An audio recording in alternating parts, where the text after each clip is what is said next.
Hey folks, it's Yellow Sheldon here. Tonight I want to talk about staying in your goddamn lane and a huge screw up by Campagnolo in the early 90s.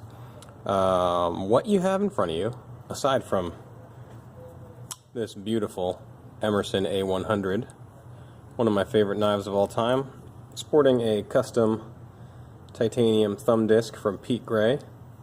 You can get it, my man, on Instagram. Also, he's lost a ton of weight lately, so kudos to that fella. What we have here, now that the knife is put away, are Campy's attempt at grip shift.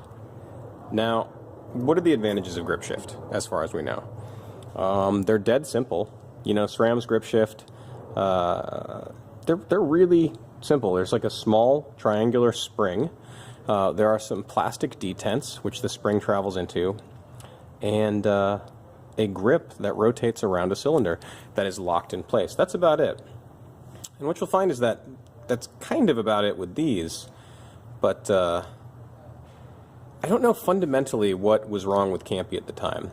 You know, my belief is that probably they were just sort of looking at the Cliff's Notes of what was going on in the mountain bike world and then just doing it the Italian way. They were doing it, you know, the traditional Italian way. So what you end up with is something that has none of the benefits of grip shift and all of the downsides plus some new ones. You know, I'm not a huge fan of SRAM. I've been particularly clear about that.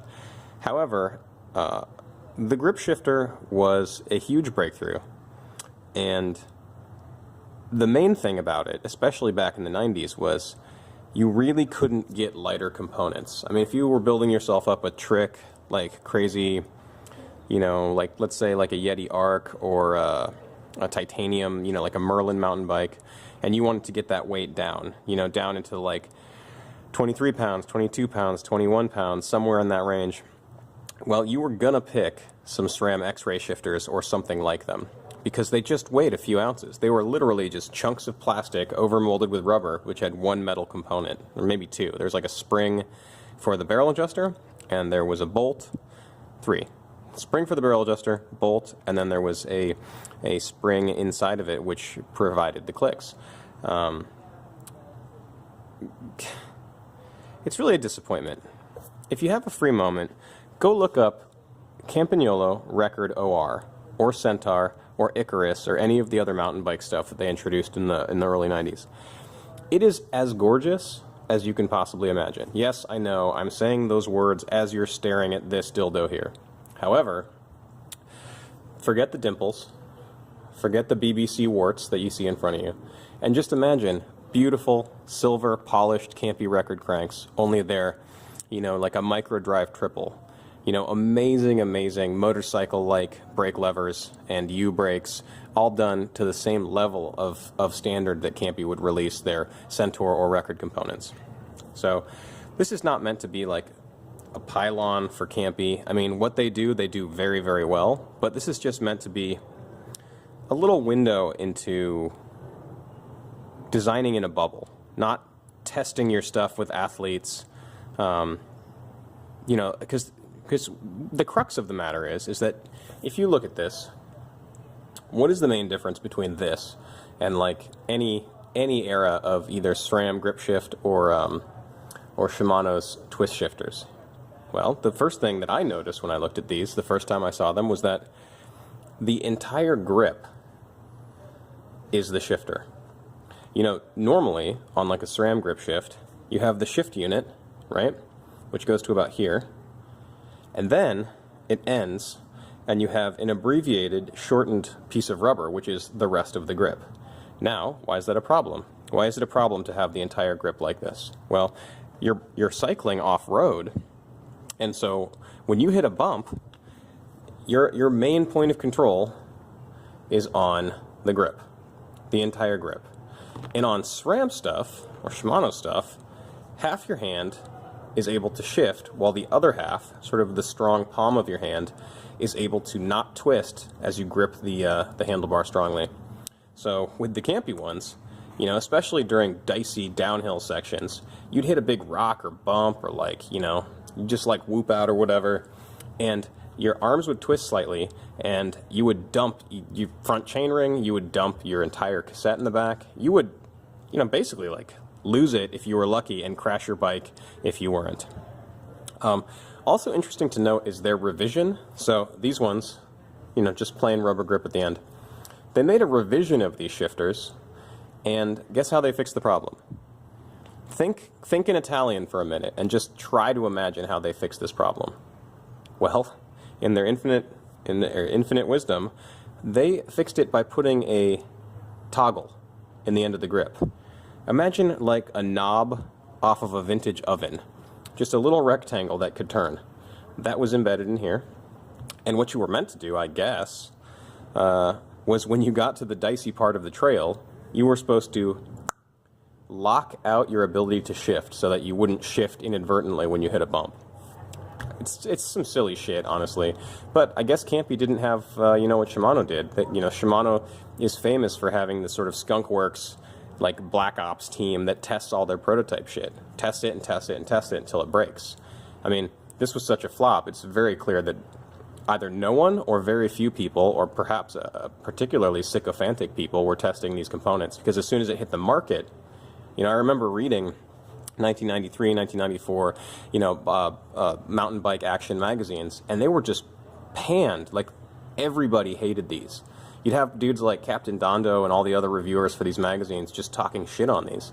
The mountain group for Campy was somewhat saved by the fact that they also released thumb shifters, like traditional thumb shifters. Some of them were mounted to the top of the brake levers, but it's too little too late. That's about all I have to say about these, well, let's not make it sexual. They're clearly tennis racket handles. I did want to show you how they work, and to show you how they didn't really change the design of how they think a shifter should work. They just sort of turned it on its side. So we left this one intact. This one, which is the right shifter, it had like double-sided tape all over it. I had to get the grip off. So it's very plain. What do you have?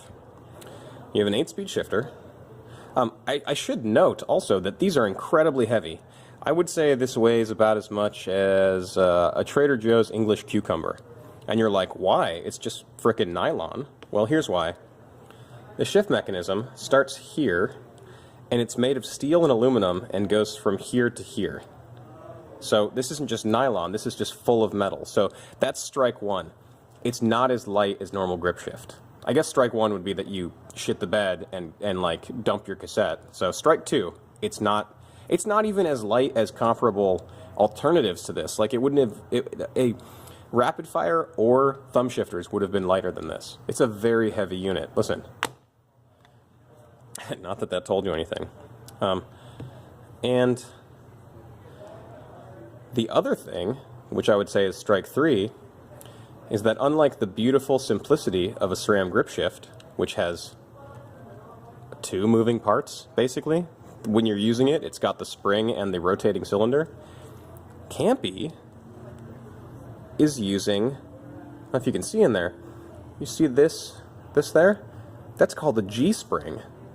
They're using the same traditional G-spring setup that they were using in their Ergo Power shifters. So that's why this thing is so heavy. They've basically taken a Rode Ergo Power shifter, they've taken the components of it with a few modifications, and they've turned it on its side and just slid it onto a handlebar. So, yeah. It's not impressive. The whole group was riddled with problems. In fact, this came up today. We had a customer bringing a bike which had, I think it had Icarus cranks on it, and they were triple. And guess what the bottom bracket length needs to be? Something to the tune of 132, maybe 134.